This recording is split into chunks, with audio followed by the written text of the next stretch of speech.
సంసోను ఎవరో తెలుసా? ఒక ఆత్మీయత కలిగిన కుటుంబంలో జన్మించిన వాడు. ప్రార్థించే అమ్మ, ప్రార్థించే నాన్న, ప్రార్థన వల్లే పుట్టాడు, ప్రత్యేకించబడ్డాడు, ప్రతిష్ఠించబడ్డాడు, నాజీరు చేయబడ్డాడు. కానీ దేవుడిచ్చినటువంటి బలాన్ని ఆధారం చేసుకొని, అందాన్ని ఆధారం చేసుకొని అడ్డమైన పనులు చేసి ఆఖరికి ఎక్కడికి వెళ్ళాడో తెలుసా? వేశ్యల దగ్గరికి వెళ్ళడం మొదలు పెట్టాడు. ఉన్నారు ఇక్కడ కూర్చున్న వాళ్ళు ఎవరైనా మీలో? దేవుణ్ణి విడిచిపెట్టిన వాడు, దేవుని యొక్క ప్రతిష్టతను పక్కన పెట్టేసిన వాడు, అమ్మాయి పిచ్చిలో పడి ఆఖరికి ఏమైపోయాడో తెలుసా? అనాథగా మిగిలిపోయాడండి. అడ్రస్ లేకుండా, శత్రువుల మధ్య అవమానపరచబడుతూ అంధుడుగా మిగిలిపోయి ఆఖరికి ఏమన్నాడో తెలుసా? దేవా, యెహోవా, ఒక్కసారి నన్ను జ్ఞాపకం చేసుకుంటే వీళ్ళను చంపేస్తా, నేను చచ్చిపోతా. సంసోను, నువ్వు చచ్చిపోవడానికి కాదు కదా దేవుడు నిన్ను సృష్టించింది. తమ్ముడు, చెల్లే, ఈరోజు నీ జీవితంలో ఓడిపోయావు, మోసపోయావు, దగాకు గురైపోయావు. ఏమంటున్నావు? చచ్చిపోతానంటున్నావు. నువ్వు చచ్చిపోవాలని కాదు కదా, నా ప్రభు అయిన యేసుక్రీస్తు నీ కోసం సిలువలో చనిపోయింది నువ్వు బ్రతకాలని, విలువైన బ్రతుకు బ్రతకాలని, విలువలతో కూడిన బ్రతుకు బ్రతకాలని యేసుక్రీస్తు నిన్ను ప్రాణంగా ప్రేమించి సిలువలో మరణించాడు. చచ్చిపోతానంటావేమిటి? కానీ ఆ రోజు సంసోను ఎందుకు చచ్చిపోవాలనుకున్నాడో తెలుసా? బతికేం సాధిస్తాను ప్రభువా, కళ్ళు ఊడబీకేశాను, అంధుణ్ణి అయిపోయాను, శత్రువు చేతిలో పడిపోయాను, సంఖ్యలతో బంధించి పడేశాను, బయటపడే ఛాన్స్ అయితే నాకు లేదు, బ్రతికే ఛాన్స్ అయితే నాకు లేదు. కాకపోతే చచ్చిపోయే ముందు శత్రువులను చంపి మరీ చచ్చిపోయాడండి. ఆ రోజు సంసోను వాస్తవంగా తనను తానే చంపేసుకున్నాడు.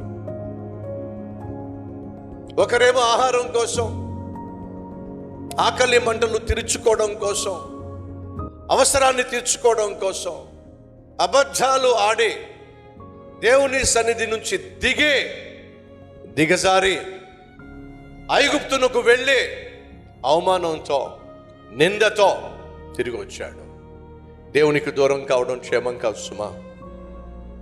మరొకరేమో అమ్మాయి కోసం ఆత్మీయతను పన్నంగా పెట్టేసి, ఆప్తులను పన్నంగా పెట్టేసి, అయిన వారందరినీ విడిచిపెట్టేసి ఆఖరికి దేశాన్ని వదిలేసి ఫిలిష్తీయుల దేశంలోని అమ్మాయిలకు కూడా పడుతూ, వేశ్యలకు కూడా పడుతూ అక్కడే చచ్చిపోయాడండి సంసోను. ఎంత దారుణం అండి!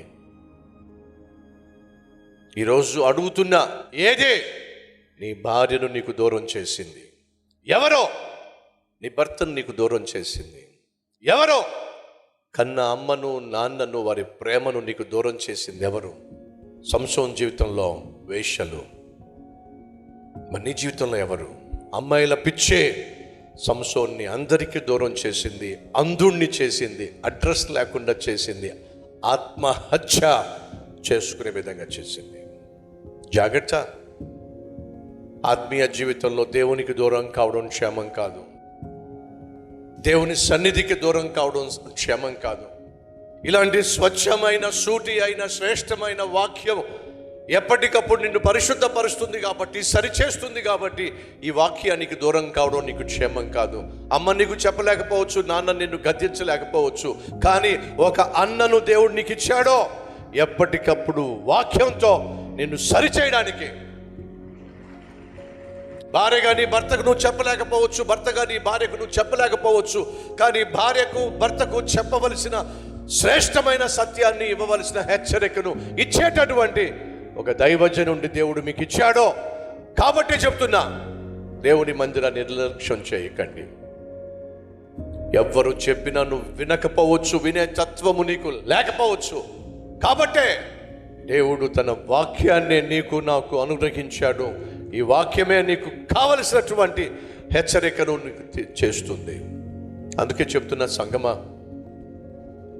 దేవునికి నువ్వు దూరం అవుతున్నట్లయితే దిగజారిపోతావు. దేవునికి దూరమైన అబ్రహామే దిగి ఐగుప్తుకెళ్ళి అవమానపరచబడ్డాడు. దేవునికి దూరమై దిగే తిమ్నాతుకు వెళ్ళి సంసోను అడ్రస్ లేకుండా చచ్చిపోయాడు. కాబట్టే కదా ఏ ఒక్కరూ మందిరానికి మానొద్దండి, దేవునికి దూరం కావద్దండి, వాక్యానికి దూరం కావద్దండి అని చెప్పి ప్రతి శనివారం నేను మీకు ఫోన్ చేస్తాను. తన సన్నిధికి రానటువంటి ఒక్క గొర్రె కోసం ప్రాకులాడాడు. అలాగే ఈ కాపరి కూడా ఏ ఒక్కరూ దేవునికి దూరం కాకూడదని, దేవుని సన్నిధికి దూరం కాకూడదని ప్రతి ఒక్కరితో నేను మాట్లాడుతున్నాను. సోమవారం నుంచి శనివారం వరకు మన కల్వరి టెంపుల్ నుంచి ఫోన్ కాల్ వస్తుంది. ఎవరు మానేసినా వారితో మాట్లాడి ఎందుకు మానేశారో తెలుసుకొని వారిని పలకరించి ప్రేమతో ప్రార్థన చేసే సైన్యాన్ని ఏర్పాటు చేశాను. అయినా సరే వ్యక్తిగతంగా నేనే మాట్లాడాలి అని చెప్పి ఫోన్ కాల్ చేస్తున్నాను. దేవునికి నువ్వు దగ్గరగా చేరుతున్నట్లయితే దినదినము ఒక స్టెప్ మీద ఒక స్టెప్ వేసుకుంటూ పైకి వెళతావు. అడుగుతున్నా, పైకి వెళ్ళేవాడిగా ఉండాలని ఆశపడుతున్నావా? కిందకి దిగజారిపోయేవాడిగా ఉండాలని ఆశపడుతున్నావా? నీ ఆశ ఏమిటి? పైకెక్కుతూ పైకెక్కుతూ పైకెక్కుతూ పైకెక్కుతూ పైకెక్కుతూ ఒకరోజు ఆ పైకి దేవుని సన్నిధికి వెళ్ళాలి. అది దేవుని యొక్క ఆశ.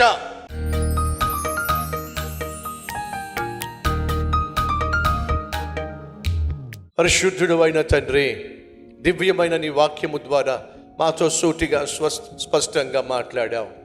ముగ్గురు కూడా ప్రయాణం చేశారు. ఇద్దరేమో నీ సన్నిధి నుంచి దిగి దూరమై నాయన దుస్థితికి చేరారు. కానీ అబ్రహాము తను చేసిన తప్పును తెలుసుకొని తిరిగి వచ్చేశాడో, నీ పాదాలు పట్టుకున్నాడో. ఈరోజు ఎవరెవరైతే నాయన నేను నీకు దూరం అయిపోతున్నాను ప్రభువా, పరిశుద్ధమైన జీవితానికి దూరం అయిపోతున్నాను, విలువైన ఆత్మీయతను పన్నంగా పెట్టేస్తున్నాను, నా కుటుంబాన్ని, నా భవిష్యత్తును, నా చదువును, నా ఉద్యోగాన్ని, నా ఆత్మీయతను నాశనం చేసుకుంటున్నాను ప్రభువా, నీకు దూరం అయిపోతున్నాను, నన్ను క్షమించు. ప్రార్థన చేస్తున్న ప్రతి ఒక్కరిని క్షమించమని, బాగు చేయగలవని మాకు నమ్మకం ఉంది. మాతో పాటు మరొక్కరిని ప్రభువా బాగుపడవలసిన వారిని సన్నిధికి నడిపించే ఆత్మీయత మా అందరికీ దయచేయండి అయ్యా. యేసయ్య పేరట వేడుకుంటున్నాం తండ్రి, ఆమేన్.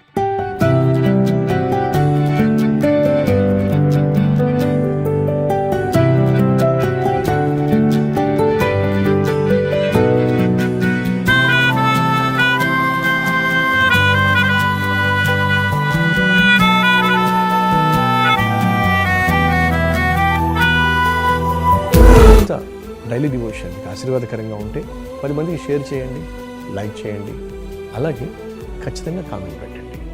మళ్ళీ రేపు ఇదే సమయంలో మరొక అద్భుతమైన డైలీ డివోషన్ మీ ముందుకు రాబోతున్నాను.